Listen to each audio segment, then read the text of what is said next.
जय जय श्री हरि। जय जय श्री कृष्णा। दोस्तों नमस्कार, मैं शारदा शर्मा। मेरे चैनल शारदा भक्ति 2.0 पर आपका स्वागत है। धार्मिक व्रत कथा कहानी सुनने के लिए मेरे चैनल को सब्सक्राइब करें और लाभ उठाएं। दोस्तों आज हम आपके लिए लेकर आए हैं माघ मास महात्म अध्याय 7। तो आइए शुरू करते हैं। माघ मास महात्म 7वां अध्याय। चित्रगुप्त ने उन दोनों के कर्मों की आलोचना करके दूतों से कहा कि ये बड़े भाई कुंडल को घोर नरक में डालो और दूसरे छोटे भाई विकुंडल को स्वर्ग ले जाओ जहाँ उत्तम भोग है। तब एक दूत तो कुंडल को नरक में फेंकने के लिए ले गया और दूसरा दूत बड़ी नम्रता से कहने लगा कि हे विकुंडल, चलो तुम अपने अच्छे कर्मों से स्वर्ग को प्राप्त होकर अनेक प्रकार के भोगों को भोगो। तब विकुंडल बड़े विस्मय के साथ मन में संशय धार कर दूत से कहने लगा कि हे यमदूत, मेरे मन में बड़ी आशंका उत्पन्न हो गई है, अतएव मैं तुमसे कुछ पूछता हूँ।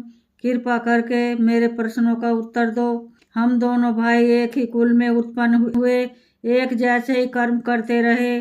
दोनों भाइयों ने कभी कोई शुभ कार्य नहीं किया, फिर एक को नरक क्यों प्राप्त हुआ? मैं अपने स्वर्ग में आने का कोई कारण नहीं देखता।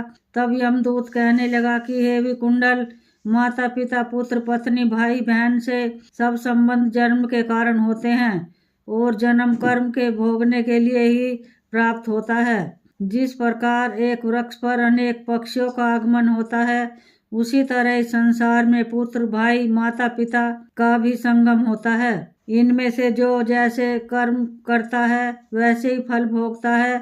तुम्हारा भाई अपने पाप कर्मों से नरक में गया, तुम अपने पुण्य कर्म के कारण स्वर्ग में ले जा रहे हो। तब विकुंडल ने आश्चर्य से पूछा कि मैंने तो आजन्म कोई धर्म का कार्य नहीं किया, मेरे पुण्य सदैव पापों ही में लगा रहा। मैं अपने पुण्य के कर्म को नहीं जानता।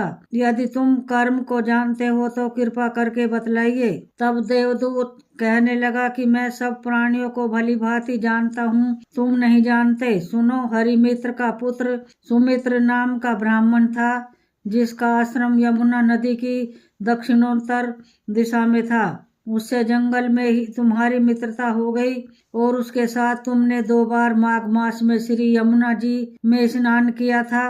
पहली बार स्नान करने से तुम्हारे सब पाप नाश हो गए और दूसरी बार स्नान करने से तुमको स्वर्ग प्राप्त हुआ। सो हे वेश्यवर, तुमने 2 बार माघ मास में स्नान किया, इसी के पुण्य के फल से तुमको स्वर्ग प्राप्त हुआ और तुम्हारा भाई नरक को प्राप्त हुआ।